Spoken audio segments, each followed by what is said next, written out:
Good evening. How are you? It's late, but we're still at about 90 degrees here. So the warmth has returned. And I guess we have a low pressure system in the sense that we don't have any wind to speak of. So there we are. And what's going on? Well, let's start with Her Eminence. That is the prosecutor down in Georgia, Ms. Willis. There's a shout out that Tuesday may be the day. And the only question I have is the case going to go thin or thick? Thin is something like we saw in the federal case that is charging Trump with 4 conspiracy charges, and he's the only named defendant. Now, it's thin and it's not. There's only one defendant, but there are a lot of witnesses to prove those 4 different conspiracies. I've heard estimates of 20 witnesses, add in cross-examination. Well, at least a month. That'd be very quick. And some witnesses will take hours, and others may take days, and there'll be some stipulations. So it's hard to say. But that's the federal case that is brought in D.C. Now, in Georgia, I described what would thin be. Thin would be playing the tape and prosecuting Trump for interfering in the election and asking for all the votes Biden got that made him a winner, and add one more vote so that Trump, can beat him. That's the thin case. But it doesn't sound like she's doing the thin case. It sounds like she's doing a thicker case, a bigger case. And there's talk of both other defendants and RICO, which is to say that they were violating certain laws in a conspiracy and are therefore exposed to seizures and things like that. The extra proofs in the case may even include electors, but we don't have to get ahead of ourselves. This upcoming week, we'll find out what Willis is doing, and it sounds like she's pretty close. There are a couple of witnesses appearing on Tuesday, so the question is, are they the finish-up witnesses, and then they'll ask the grand jury to vote a true bill, and then the indictment would be returned, and the logistics might allow it to be made public on Tuesday or Wednesday. So that's a big deal. Returning to Trump in D.C., the judge made it pretty clear that, he can make all the arguments about the case in the courtroom, but not on the internet. So she doesn't want to hear anything like that outside of the courtroom. So there we have it. And some people have been talking about what Trump understands. And I think where that comes from.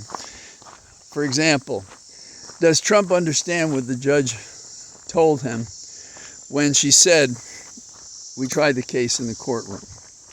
And I don't think that's his problem at all, understanding it. I think he knows exactly what he's doing. And I've been trying to think of a term that's not offensive to any animals or persons and so forth. And I think that his autonomic system by which he operates is evil. And that it's not a question of him understanding what she wants him to do. It is that he's going to do what he wants to do because he is superior. He is arrogant. He sees himself as a king. He sees himself as a genius. And so she's just an obstacle to where he wants to be. And this has been his pattern his whole life long. And the question is he now going to be caught up by what we might fairly call a character flaw, being evil, and doing whatever you think you can, when we hope we are able to say most people are not that way. Most people are law abiders. They do care about others, who think we should have order, who don't support violence and terror and tormenting people and coercing them to do the things you want, all of which defines Trump. So that's a kind of interesting aspect of of who he is. And so we have the two poles. We have Judge Chutkan on the one hand saying to Trump on the other, you're on thin ice here, so watch your step, because I'll just speed up holding the trial, which it is, if you think about it, a way to avoid allowing him over time to affect the jurors by his public statements. You remove the advantage by doing that. But I think that you can't just do that. I think you have to be more coercive with fines and jail time. And I mean real jail time, even if it's a couple of days. The symbolism is significant. She's already made him a defendant, not a former president, not a presidential candidate, not a king to be president. And so I think she's done substantively and symbolically exactly what she needs to do. Not an easy thing to do. There are many people before her that didn't do anything like this. So Chutkan is in a special place, and I hope she continues on that vector, because I think it's important to the outcome. That is, not just that Trump be convicted as indicated by the evidence, but that the public sees how it was done and trusts that what she did was just and true, and that it was equal justice as much as was possible in Trump's case. So that's what we're hoping for. The other thing that is upsetting, and I know it is to everybody, and many of us do know people who have been to Maui, is what a horrible situation that is. And what are we going to do about it? I mentioned from time to time I'm on the Soil and Water Board, and that is a way to encourage people to follow best practices to avoid what happened in the Dust Bowl, when because they planted grass that needed more moisture and it dried, then it turned to dust, and the dust blew across the country. And we have all these pictures and stories, fictional and real, about how people were compromised by the Dust Bowl that hurt so many people. Well, here we are in Maui, and there are non-native invasive grasses that have been, first planted, and then they spread like wildfire, no pun intended. And when they became dry because they couldn't get the moisture because of the drought, ironic, of course, for an island, then what we had was a tinderbox, just went up. And, people scratch their heads, how could that happen? Well, it's global warming. It's doing unintelligent things. It's not following best practices. And the result is a lot of suffering, deaths, lifetime fortunes lost, homes that had so many mementos of a life well lived, all gone. And now people will help them. But will they do anything about global warming? Will they do anything about these non-native invasive grasses? And we have this problem. I'm talking to you from Virginia. We have this problem across America, doing stupid things, and made more stupid in a warming planet, and with a planet that is increasingly drier, and where water is becoming unpredictable, both in availability and quality. So we have these problems, and we better start dealing with them. I saw the other day that we're talking about another carbon capture project. We're gonna reach into the sky and capture the carbon out of the air, and we're gonna bury it in the earth, causing what to groundwater? Causing what to the earth in terms of earthquakes? And are they really going to do that?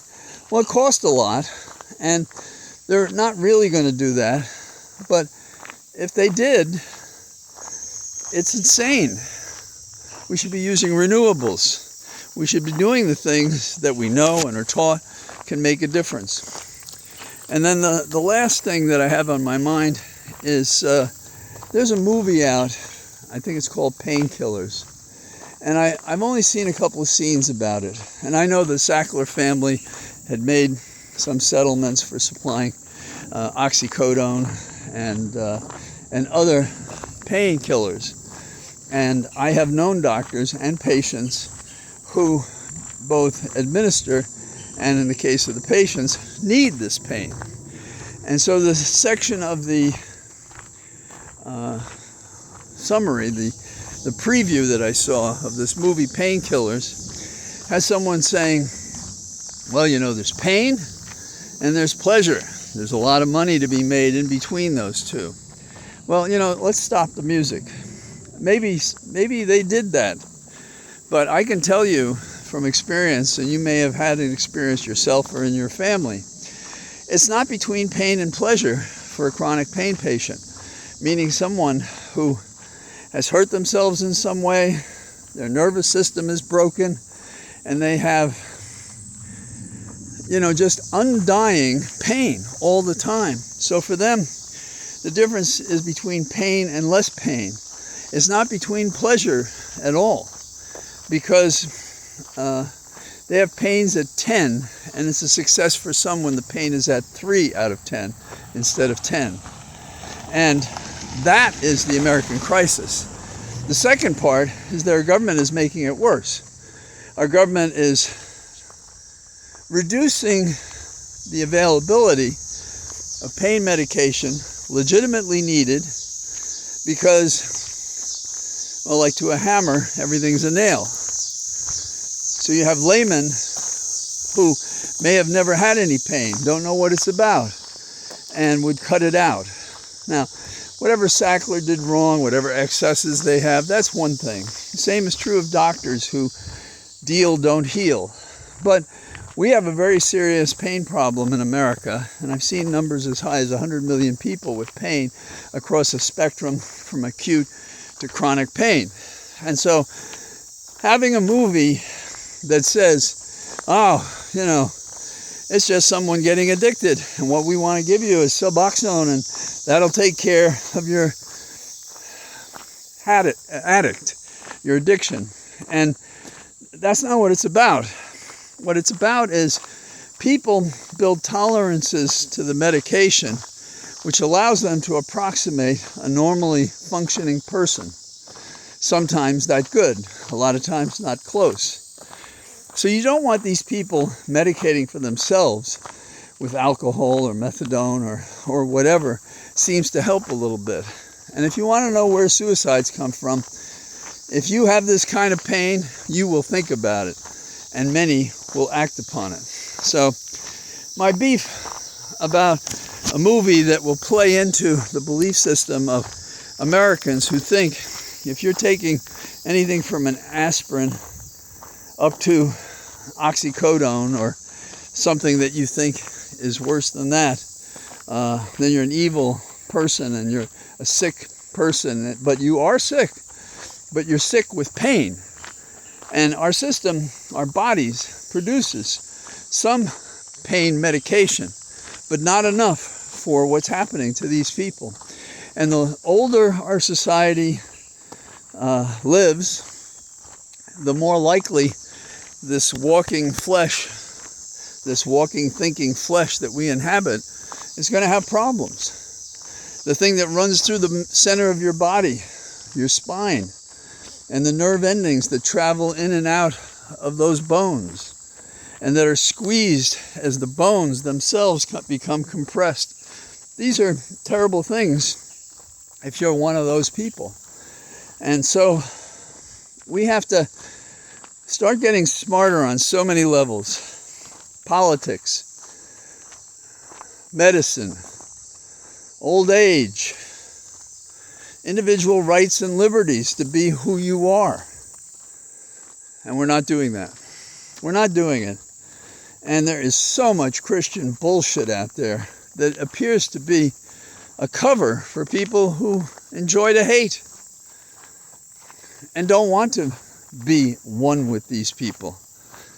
And so It's very difficult to justify philosophers, including Aristotle, that talks about us being thinking and the smartest among the family of man and animals. Well, we're not so smart. We do stupid things all the time, hateful things, painful things, and we have to stop that. And some may say, oh, it's never going to stop. Well, okay, and the planet's not going to survive, and people are going to die and suffer, and some in your family, and some you know, and some are your children, and that's it. So I didn't mean this to be negative. I bring you back to Willis, who is probably going to add to Trump's woes, and Trump is in Iowa campaigning, and wouldn't it be just wonderful if he dropped in the polls there, and anybody else came forward to mess up his dream of becoming the first king of America. So I talk to you from my cathedral of trees, and I look forward to talking to you tomorrow. Bye-bye.